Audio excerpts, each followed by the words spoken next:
Nation.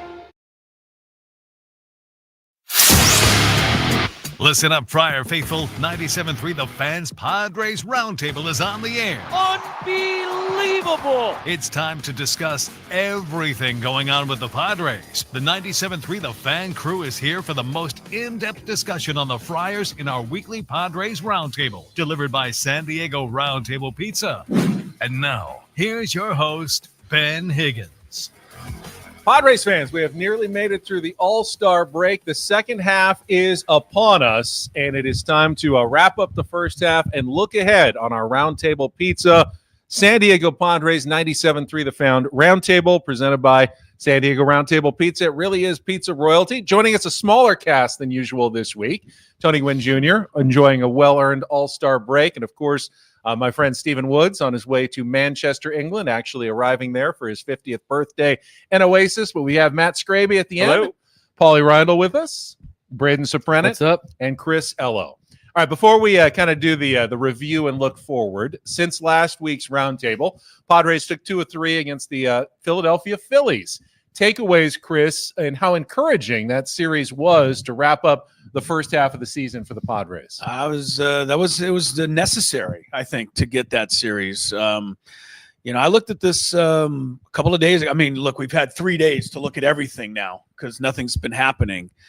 So I went through. I mean, the Padres are 34-13 against losing teams. That's incredible. But they're only 18-31 against winning teams. I think they needed a little feather in their cap, and taking 2 out of 3 from the Phillies is a feather in their cap. So it was a good thing to go into the break. Braden, arguably, was maybe their most important series of the entire first half to close that out. A sweep would have been absolutely beyond great if they had taken that last game, but certainly had their chances. And to beat the pitchers that they did told me something about what I wasn't sure about, their playoff chances in October. Yeah, it looked good. I thought that was a great way to kind of start the second half a little bit, going into break, being able to take a team that's going to be in the playoffs and win 2 out of 3, an organization that has gotten the best of you probably more times than not for the last 10 years. And, not to keep track of all the tiebreakers, but now Philly doesn't win the tiebreaker over you at the end of the year. Now you're split. So, I think that was encouraging from a lot of standpoints. And as you mentioned, Ben, the way they were able to beat some of the pitchers that they had in that rotation with not necessarily the best arms in the Padres rotation, it was good to see. So that means if the Padres and Phillies finish with the same record at the end of the year, they'll go to the home run swing off. I was going to say, who goes to we're in trouble. They got Kyle Schwarber. We're in trouble. We better get Willie McCovey out of retirement. That's right. No idea what the next tiebreaker is. Greg Vaughn available? Is Greg Vaughn available? Specifically, Paulie, though, the win over Zach Wheeler and Jackson Merrill hitting 2 home runs. Hard to understand at least how important it feels, at least in this moment. Yeah, I don't know what everybody else's predictions were heading into that series, but I was just the way things have been going for the Padres, and that's a good Phillies team. I looked at that weekend series and I go, I'm hoping that they can steal one, because I imagine the Padres were underdogs in all 3 games. I was hoping to steal one. Don't get swept. And I loved that win on Friday, but I really loved that win on Saturday because Jackson Merrill showed up and showed out with those 2 home runs and started to get some swagger back. 99 out of 100 times when we get to the All-Star break, regardless of how the season is going, I think are always ready for that break. Get the guys, especially on the team, get them a little bit of a reset.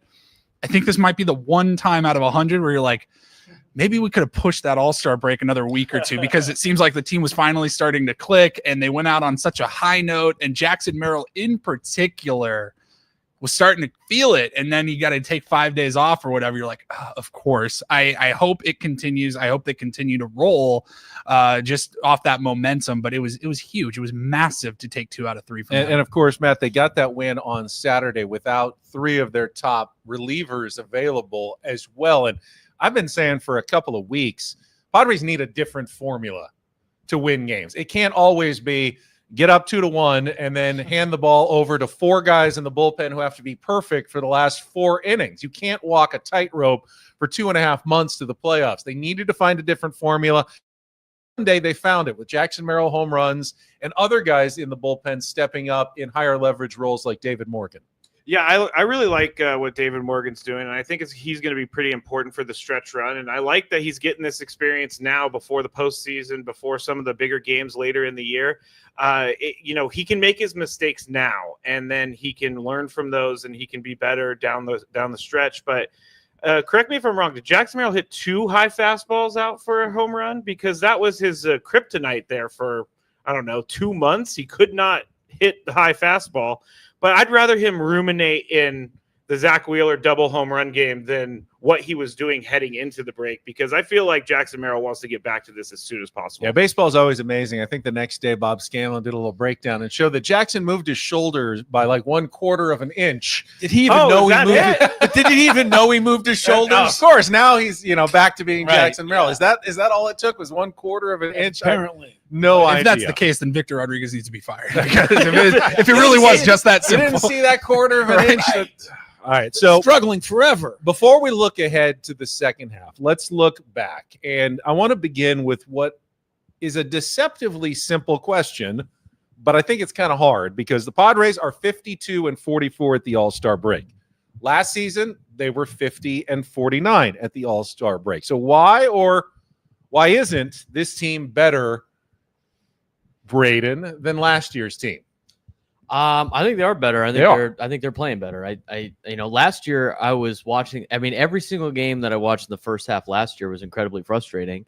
And I think I said multiple times on air, it's like you are what you are, and you're a 500 team, and they were a 500 team, and we were talking about roller coasters, and we're talking about the ups and downs. And this season they jumped off to a better start, and they've just looked a lot better. I think the pitching staff has been a big reason for that. I think their bullpen's been a lot better.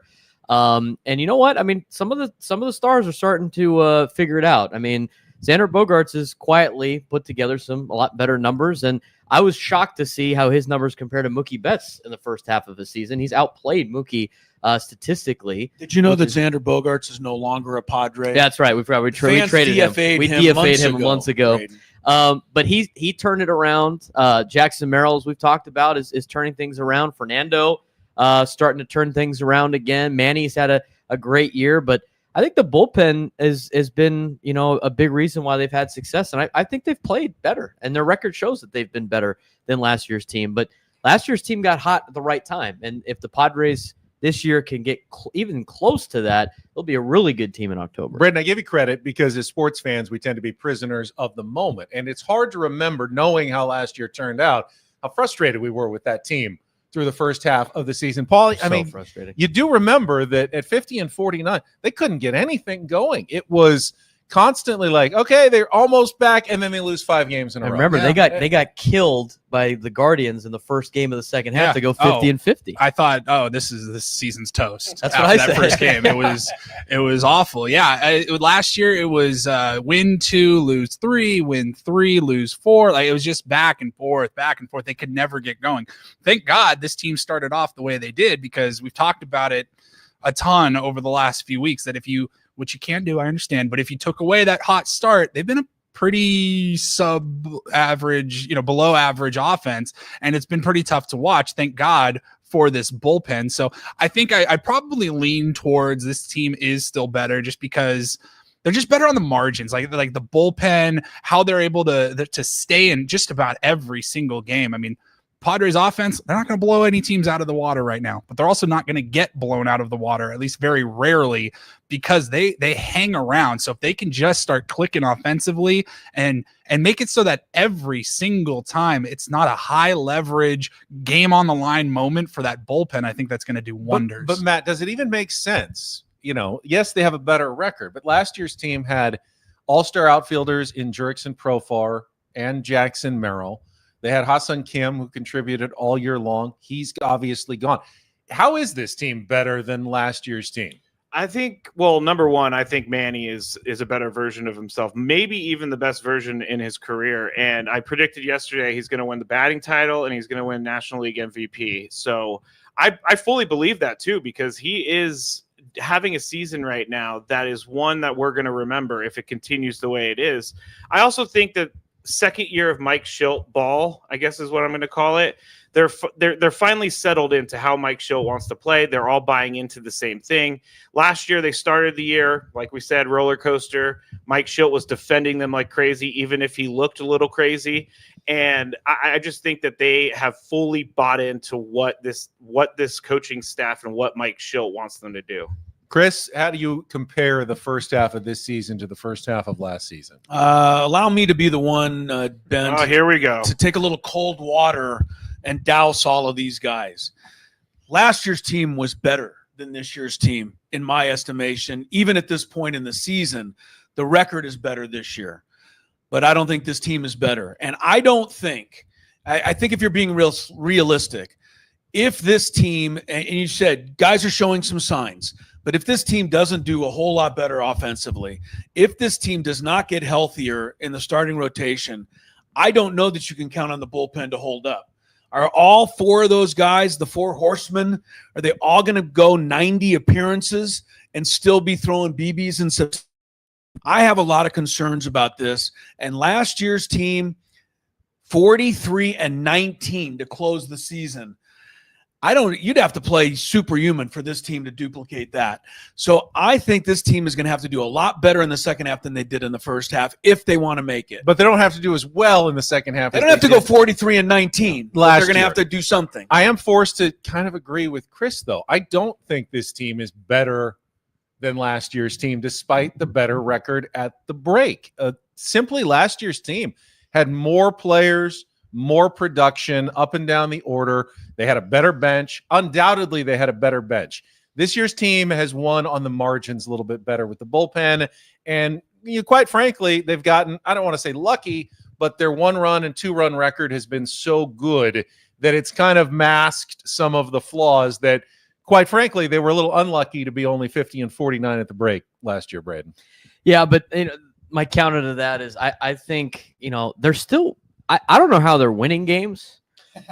Well, and there was a lot of runs than the other team. I just don't know how they're doing that with their lineup and everything. And like when I was watching on vacation, I just would be like, they won again. Like how did and I think there's something to the Mike Schilt play. I think there's something to the way that they've bought in. I think there's some to some of the underlying things that we don't necessarily see on a daily basis that has made this team a lot better. And I think again, a lot of the benefits of last year were in the second half. I mean, David Peralta was about to get cut before he hit a home run in Texas.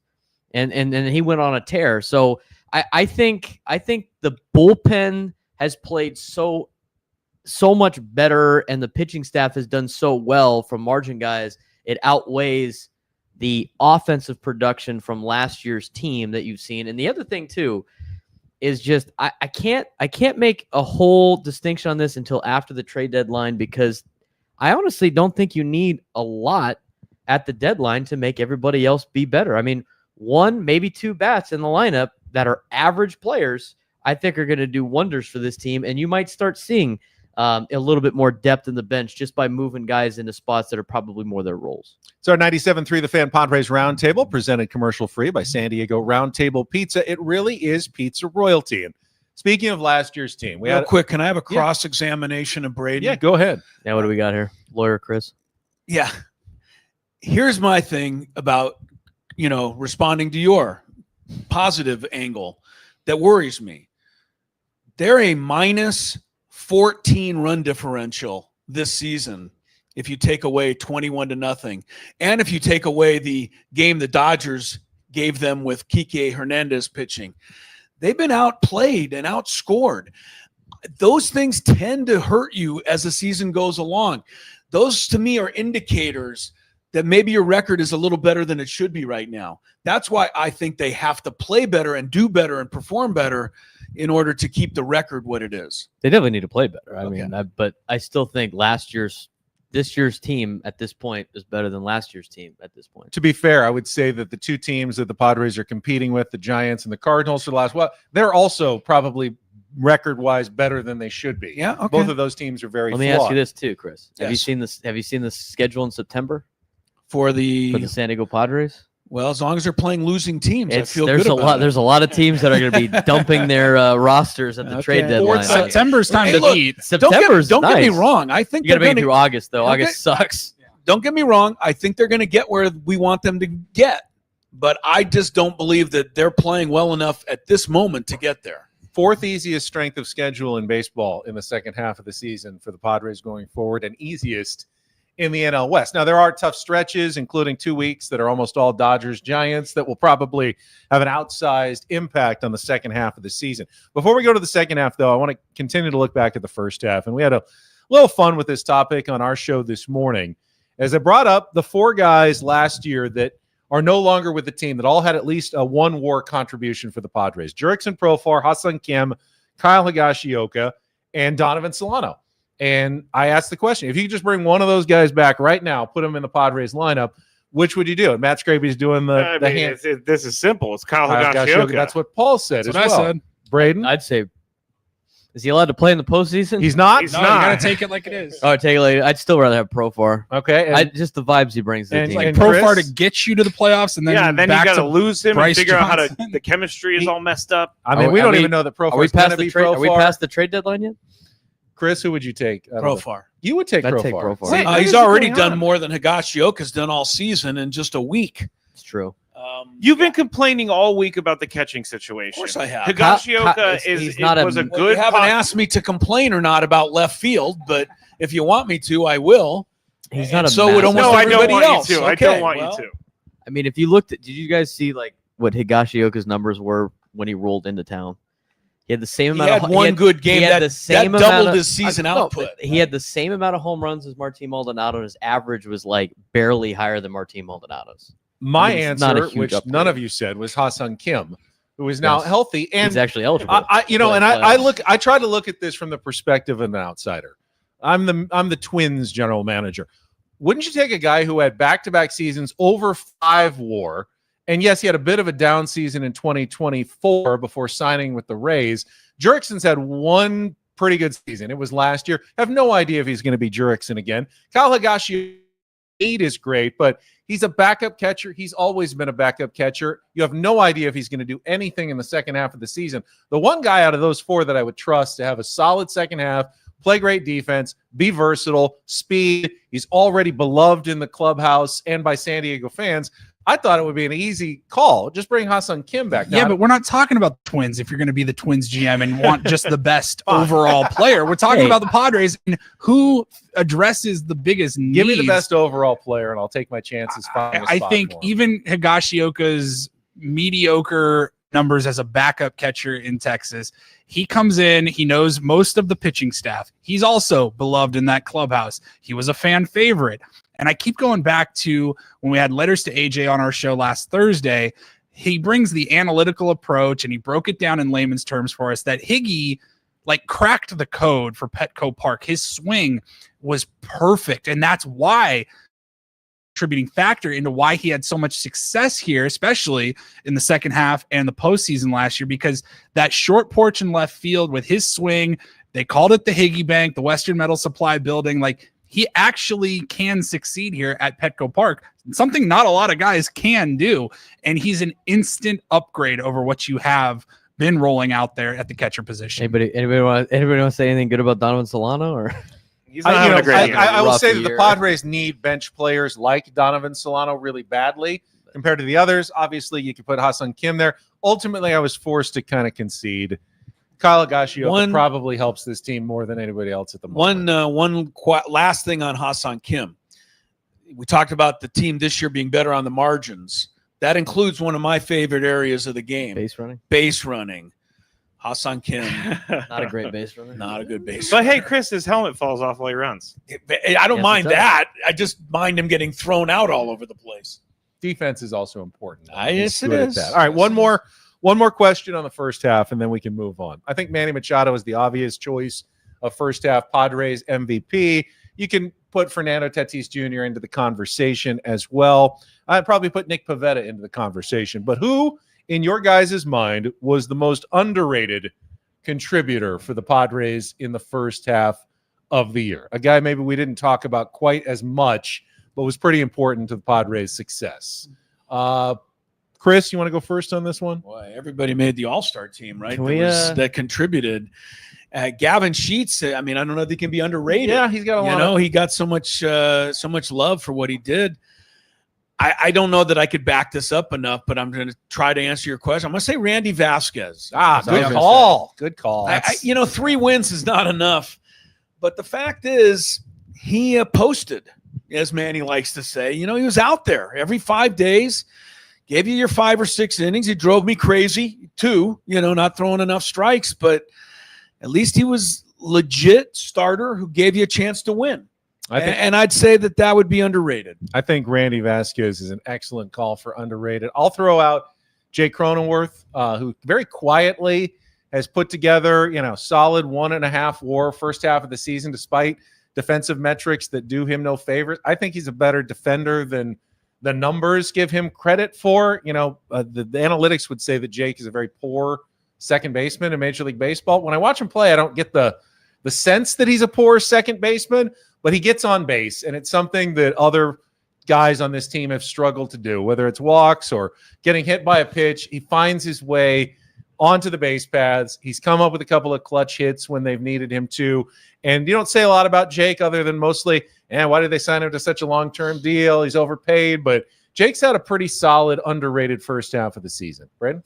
I like what Chris was saying with Vasquez. That's what I was going to say. I think the fifth starter in general has been really good. I think Ryan Berger's done a great job in filling in and keeping the rotation going. I think, Kolek, even though he's probably getting hit around a little bit more than Vasquez, I think he's come in and done a very serviceable job.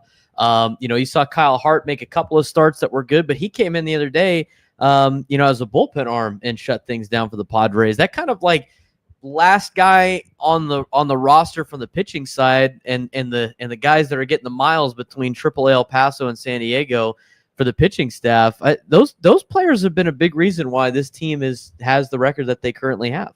Any other thoughts from that side of the panel? Yeah, I think it's still Vasquez for me. I would probably, again, if he's underrated, I guess you would say Gavin Sheets, because Gavin Sheets was a guy that just came onto the scene in spring training and he was raking and hitting home run after home run. And we're like, is he going to be able to do this in the regular season? The power has been there. He gives you a good at bat. It was him in left field originally, though, that made me go, I never want to see that again.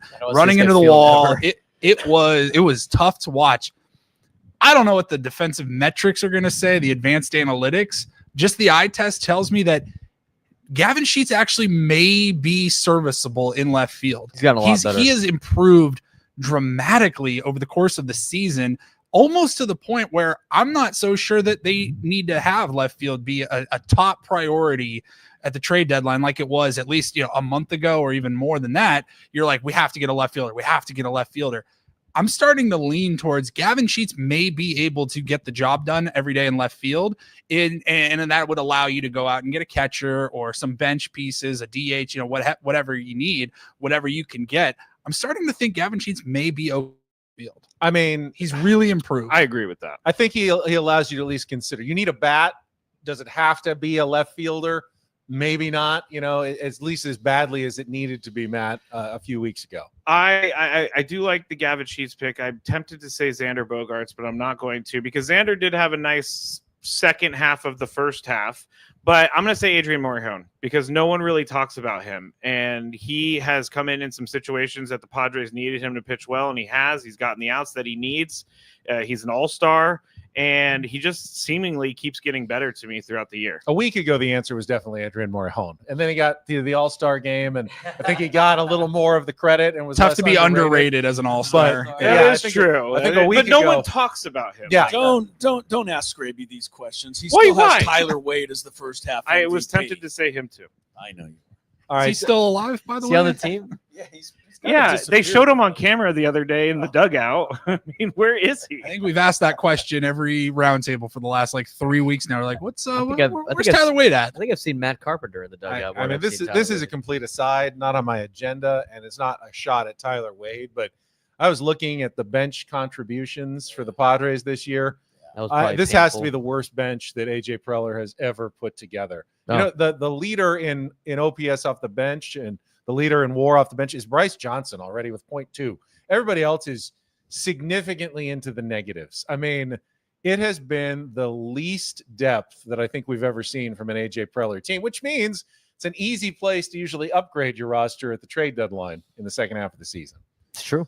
Yeah, it's when you're pinch hitting for Martin Maldonado in the fifth inning, and but the guy you're bringing up has just as much chance of getting a hit as he does.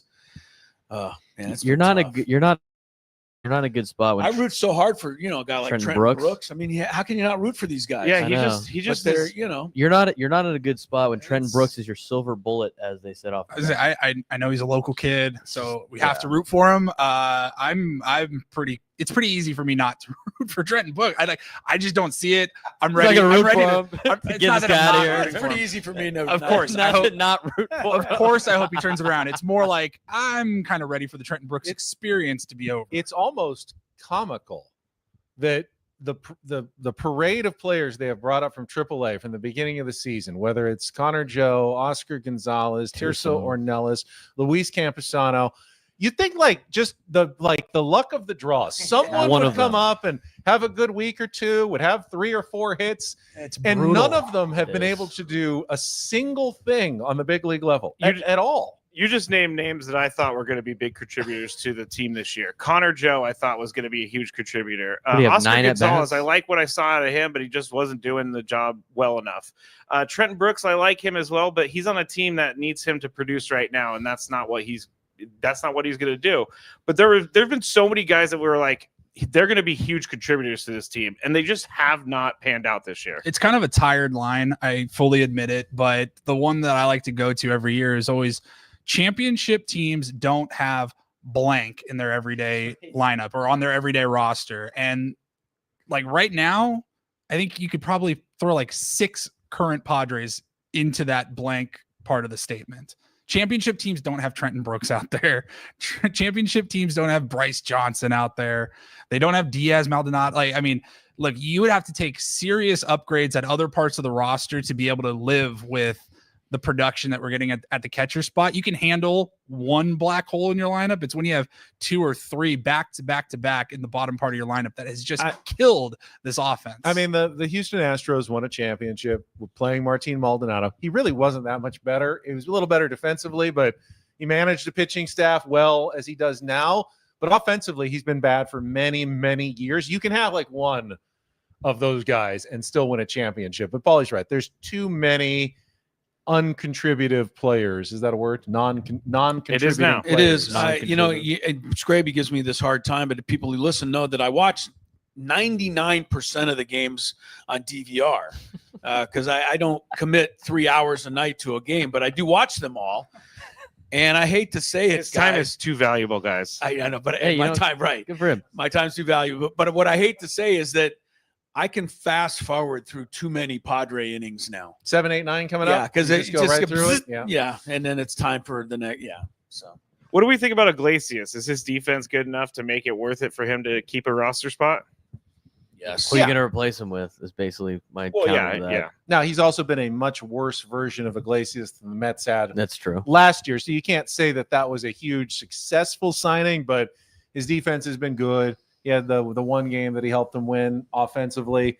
He's done more than the rest, but that's a very low bar. But like Paul said, you can survive with one black hole in the batting order. You can survive with a defensive guy on the bench as long as you have some offensive guys. You have to have a couple of those guys right. at least. So yeah, you need offensive guys. I think a couple offensive guys to help. There's a space on this roster for Jose Iglesias. There's not space for handful of other guys. There's also space on this roster for. Has anybody seen Champ Summers recently?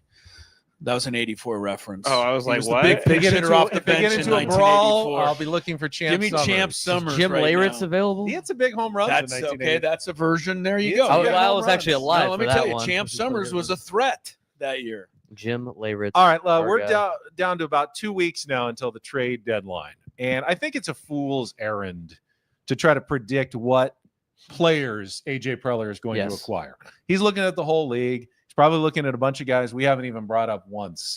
And so I'm not going to ask you to say who are the Padres going to get. Instead, let's focus on the strategy that you think the Padres are going to employ, because they could go a number of different directions.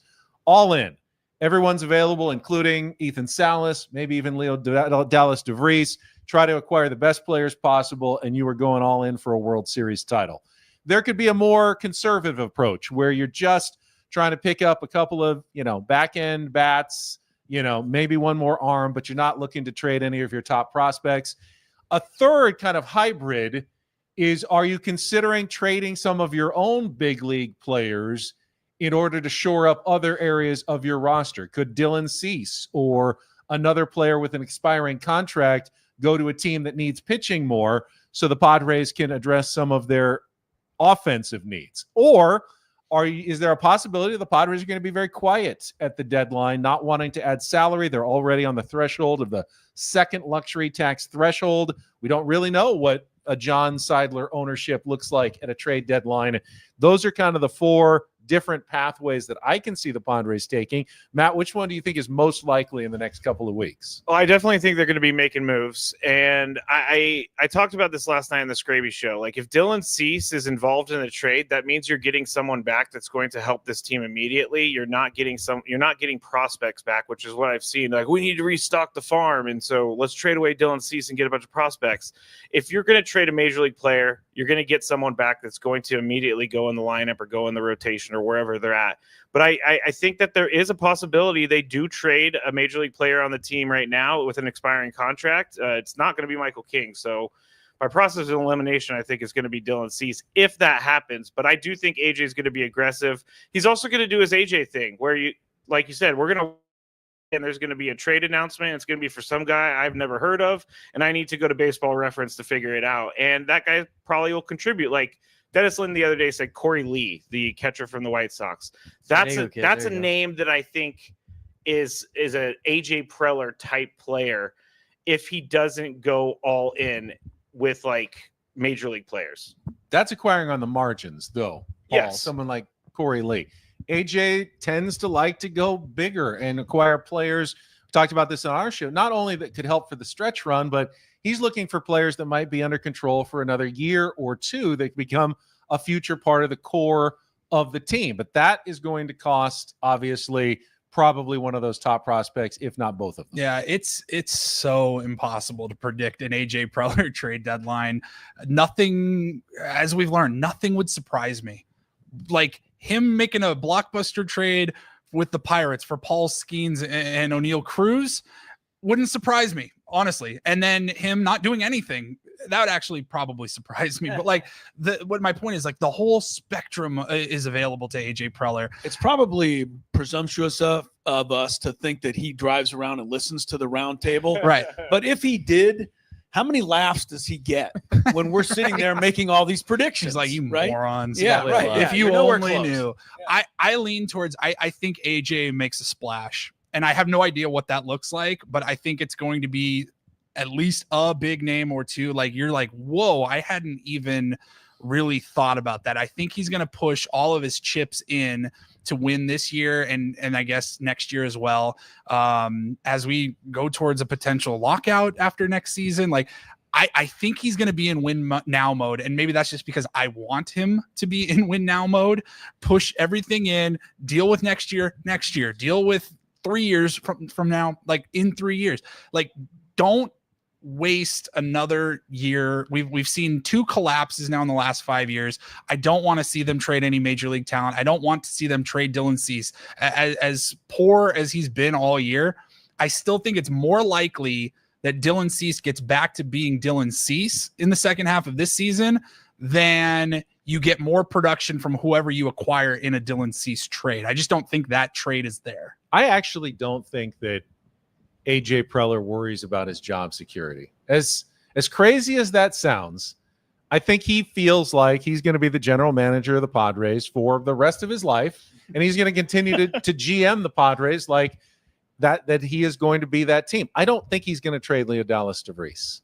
I think he's going to keep him. Maybe Ethan Salas if the right deal presents itself, but he's not going to give up Ethan Salas unless he really thinks he's getting something in return. So I wouldn't be surprised if the Padres don't go big, Braden, this trade deadline. And even if you don't see a lot of moves, there are guys on the waiver wire we've wondered why he hasn't picked up, so far. there'll be guys after, July 31st on the waiver wire that he may fill some of those really back end of the roster upgrades simply in like August 15th when other guys are DFA'd and like, okay, now that we're done with our trades, now I know exactly. Try to catch some lightning in a bottle with somebody later in the season. So out of your four options, I think if I, had to put my prediction out there, which is impossible for AJ Preller trades, I would say somewhere between 2 and 3. I agree with you, Ben. I don't think he's trading Leo, and I don't think he's trading Salas. I don't think he's trading either of those players. I think they're off limits. I know we've seen the rumors of maybe the Salas. That could also be some smoke for other teams to try to be interested in leverage and everything like that. But I think those guys stay in the Padres organization. If I had to pick a Padre that might get traded at the deadline that's a major leaguer, I would say it would be Robert Suarez over everybody else. But I still don't really think he's going to take away from the bullpen, that has been the biggest strength for the Padres. And we've heard reports from Dennis Lin and others that have said they want to add to said bullpen. So I think it's somewhere in between 2 and 3. I would not be shocked if he ends up trading a major league player. But I agree with Paul. Like Dylan Cease, he's more valuable to your team in the second half of the season than he is in any type of prospect you might get back or anything else that might come back in a trade, because he's a veteran that logs innings and posts every 5 days. And I agree with Paul. I think he's got a better chance of figuring it out and being the Dylan Cease that more so than just falling apart in the second half of the season. I think he's going to add a couple of bats. I think they're going to be solid pieces, but I wouldn't be shocked if he gets like a Jarren Duran. I don't see that happening as much. So I would probably go on the lines of he's going to add a couple of bats here and there that are average pieces and roll with his stars that he has. Just quickly, I want to say for the record, I do not want to trade Dylan Cease. I knew I brought him up earlier. I think you guys are right. He's probably going to figure it out, and this is the year to go for it. So I just wanted to add that. Braden, I think you hinted at a bit of a hot take there that I would agree with. If you can get someone to overpay for Robert Suarez, even if it's prospects, and you could flip those prospects for someone else at some point, I would consider that as much success as Robert Suarez has had. He's gone at the end of the season. He's going to opt out, and he always feels like a bit of a ticking time bomb. Like he's even a ticking time bomb in the All-Star game. What was the game where you'd put the blocks in and the timer would go off and it eventually explode? And the Padres have avoided that for the most part, Chris, with Robert Suarez. But if you got someone who was enamored with Robert Suarez and they were willing to really give up a lot, whether it's offense or even some top prospect type guys that you could flip for someone else, I would be comfortable with Jason Adam or Adrian Morejon closing games for the Padres the rest of this season. I sat here patiently while everybody went down the line, and I was hoping nobody would mention Robert Suarez so that I could be the one to say Robert Suarez. But I did say it yesterday on the show. Scraby and I both made predictions for the second half. The one that I feel strongest about is that Jason Adam and or Adrian Morejon will be the closer in late August and September.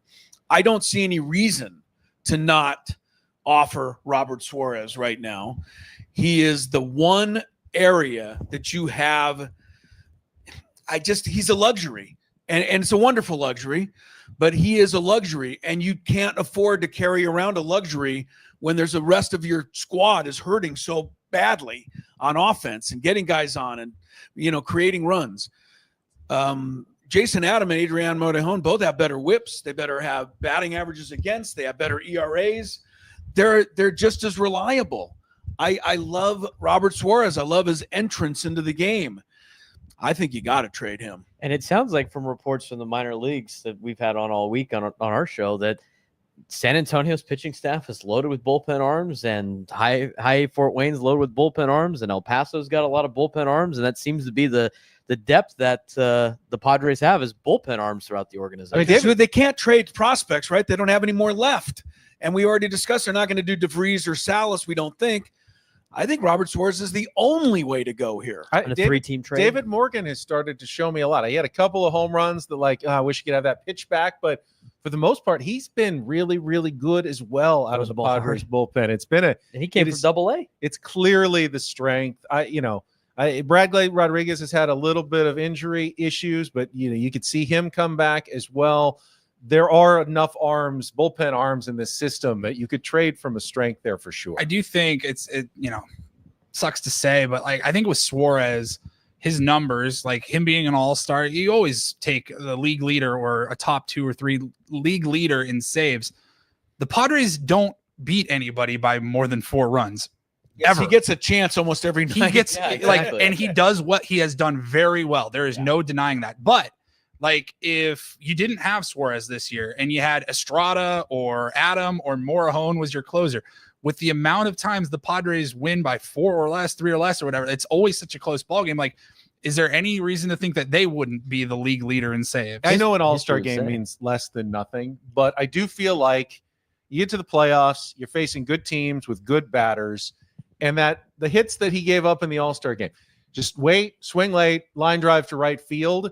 You can do that against 100 miles an hour. As long as you're not swinging out of your shoes for a home run, I feel like Robert Suarez can be gettable by better offenses, and those are the ones that you're going to have to beat if you want to go to the playoffs. I think Adam is a much more difficult pitcher to face for good batters, and there's a reason he was voted in by players into the All-Star game. They hate facing him. I mean, think about like one of Adam's last outings of the first half against Philadelphia, where things unraveled real quick, and he got himself out of a bases loaded jam. I feel like, and maybe you guys differ, I feel like Robert Suarez cannot handle damage.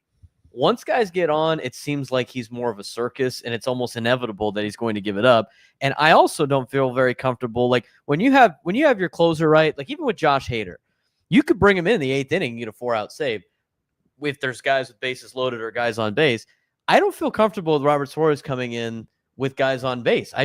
Maybe it's just a recency bias of watching him, but I don't feel 100% confident as much as I would in Morahone or Estrada or Adam. And if you're going to go into the playoffs and face these good hitters, as Ben mentioned, you're going to be facing these guys in high leverage situations with men on base, and they're going to grind out at bats. And to me, out of the 4, Suarez is probably my 4th pick to handle that situation. And Suarez has been very good. I don't want to. Yes, right. I wanted to diminish get this in there. We Still. just destroyed the guy for a couple of minutes, and that's probably a little harsh coming from the person who brought it up, basically you and I. But, I say trade him, but let's at least appreciate what he's done before we completely blast the guy. Well, he's gonna get a big contract, right? I just don't think for what you get out of him is going to be worth a closer level contract at his age. All right, it's time for our 7th inning stretch on our 97.3 The Fan Padres Roundtable, presented by Roundtable Pizza. It really is pizza royalty. And today's non-baseball question was inspired by my friend Woods, who flew first class today, just arrived Really? in He England. did go first class? British Airways. He had his own pod. Pods are so nice. Gourmet meals. He treated himself. It was his 50th birthday. He spent just an insane amount of money. What is unreal. what is the 50th. Scrappy, do you know the salary for the morning show, guys? No, Wow. I don't. I think he pretty much ate up his We're not entire going life first savings. class anywhere on the afternoon show. His I know life that. savings. So the He question, turned 50 once. I know man. Let Matt the guy said enjoy I've got himself. my answer right away. So I the do. question today is, what is the fanciest, most first-class, hoity-toity experience you've ever had Bougie in your life? experience. All right. So before I got into radio, I worked for a conference company, and we did about 35 conferences around the country a year, and I traveled to almost all of them. And one of the hotels that we had our conference in was in Vegas, and it was they treated me like a king. When I got out of the plane at the airport, they met me, they put me in a limo, they took me to the hotel, and then once I got to the hotel, I went to my room thinking it was just going to be a single room. It was a 3-bedroom suite with a gym and an indoor pool. So you know what I did? Because I was there for 4 nights, I slept in each one of those beds each night because I felt like I should have. And I did work out in the gym, and I did go for a swim in the pool. I mean, this was incredible. They didn't know that they were picking up a nobody, but they were picking up a nobody. And I was like, this is the best thing. And it had views of the strip. It was amazing. I will never forget that. That is the most The idea of hilarious Scraby sleeping in every bed. In this 3-bedroom suite the Goldilocks housekeeping was probably upset that I kept moving beds, but Matt Paul- Scraby, Goldilocks. This one's Paulie, too you hard. had never even flown to the East Coast when we went to Philadelphia. Right. So what's your Wow. answer? Yeah, I hadn't had a whole lot of travel experience. I had a couple of choices. I came from very simple upbringing, not a lot of fancy trips. Like I can't wait to hear what Ben's story is. The Rolls Royce to the Lakers game with Uncle Kareem or whatever. Nobody can match that. Like last year, I've never flown on a private plane, and we got to fly. We flew to Vegas for my wife's 40th on the JSX out of Carlsbad, which is like a shared private plane. That is cool. So like to have that and land on the tarmac and like have a stretch limo pick us up and off to a suite at the Cosmo, like that was pretty amazing. I also had one other time, my senior trip after high school. Everybody in our class was going to Cabo or Cancun or something. I was like, I don't like any of you. The last thing I want to do is go like to Mexico with any of you. Like I never want to see most of you again. So me and my 5 buddies, we went to Palm Springs and Los Angeles. We had never really been to Southern California much because my buddy's dad, who was very well off, he had a couple of homes in Palm Springs. So we got to stay in one of his homes and have the run of the place for the week. He was actually staying nearby in Palm Springs and basically footed the bill for everything. And so we went to LA for a couple of days. He arranged for us to get in early and go to a taping of Conan O'Brien. He rented out an entire tour bus, the Star Maps tour. He was like, how much is $50 a person? They got all these other people on there. I'll just take the whole bus for my son's 5 buddies and him. So there were 6 of us on this double decker cruising around Hollywood.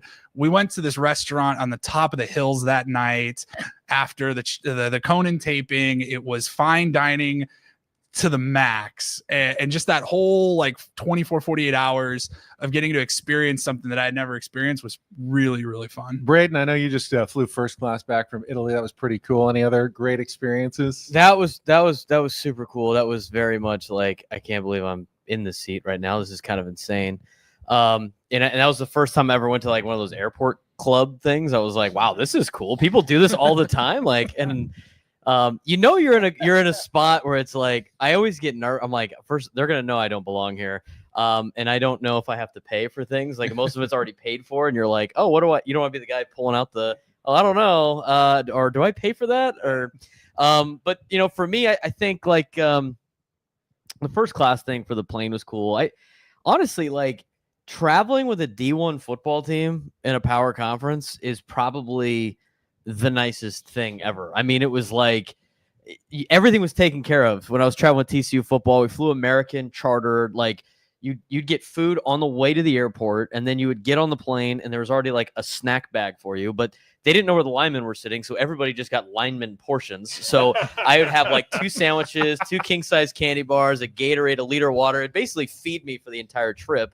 Yeah. Staying in nice hotels, and the better the bowl game, the nicer the experience was for a lot of stuff. So probably traveling with a power conference football team. That was pretty wild. Chris, you've had some experience with some nice I'm things. old, and he's from Beverly Hills too. Keep that. Yeah, I grew up in Beverly Hills, so the wrong side of the track. Right, I lived this lifestyle, as you guys know. So my entire story, Chris is like, that was a Tuesday for me. He probably yelled at the young whippersnappers walking around over there. I think my favorite experience in this category is sitting in the Ben Higgins seats for 2 years covering Laker basketball. Getting to be sitting on the floor at the Forum with Jack and Diane Cannon, whoever was there, Chevy Chase in those days, and Dr. Curlin and you.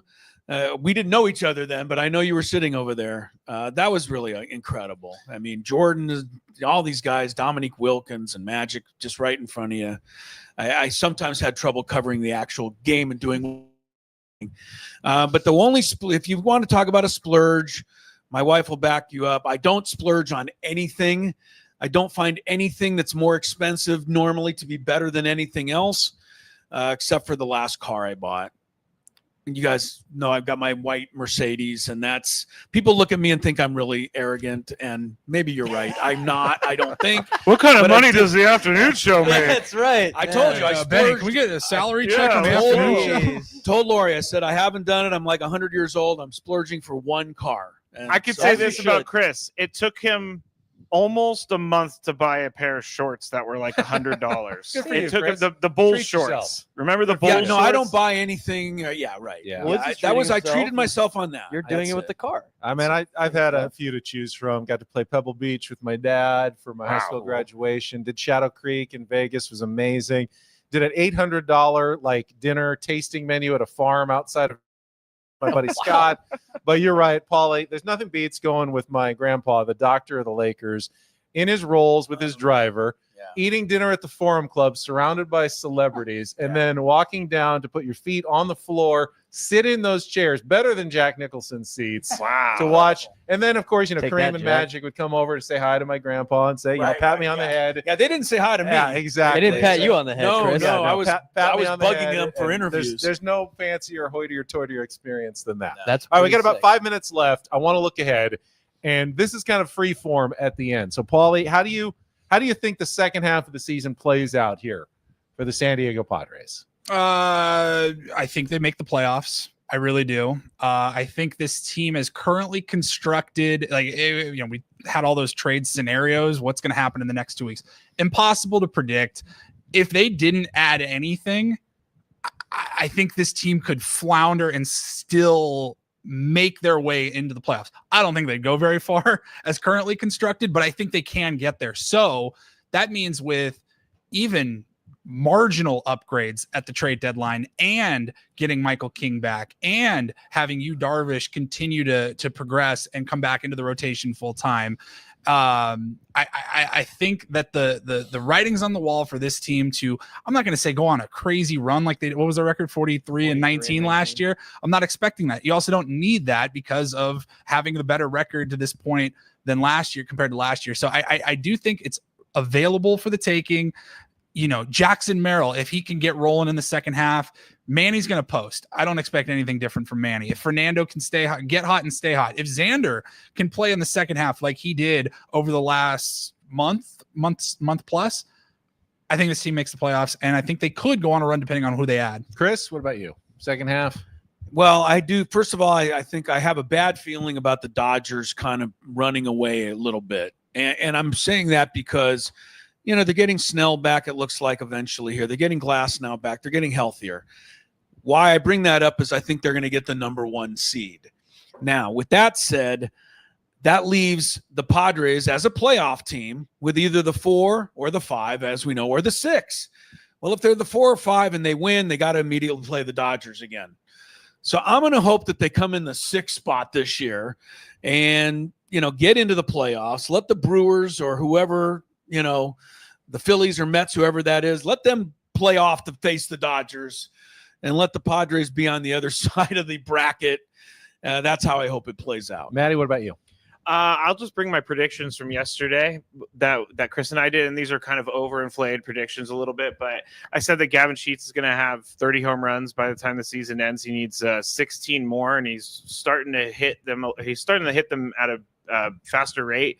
Nick Pivetta is going to set career highs in innings pitched, ERA, strikeouts, and then Manny Machado is going to win the batting title and the MVP. That would be a good second half. Braden?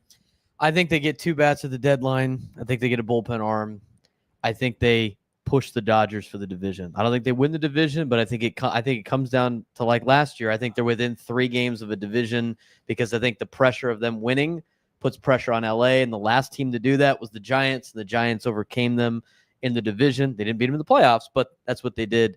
I think with 2 additions with a bat, I think they could push the Dodgers. Well, we'll know in a little over a month because we alluded to August in the schedule. Sucks. I mean, that mid-August, like 2 weeks, is going to be brutal. Yes, you get some relief in September with some beatable teams, but your division hopes and even playoff hopes could either be one way or the other after that stretch in August. And I agree with Paul. If they don't make any upgrades, they could flounder out of I'll it. say, because no one brings it up, brace yourself. There'll be a bad surprise somewhere along the Injury or line. something. A pitcher gets hurt, something that feels like a gut punch. But ultimately, I think Fernando Tatis Jr. and or Jackson Merrill will catch fire, and the offense will be improved at the deadline, and you'll get back enough pitching with Darvish and King that you should fairly comfortably get to the playoffs at the end of the year. We will find out if that's true. We will rejoin you next week with another Roundtable on Thursday. For the cast, Matt Scraby, Paul Reindl, Braden Soprenin, and Chris Ello, I'm Ben Higgins. Thanks for joining us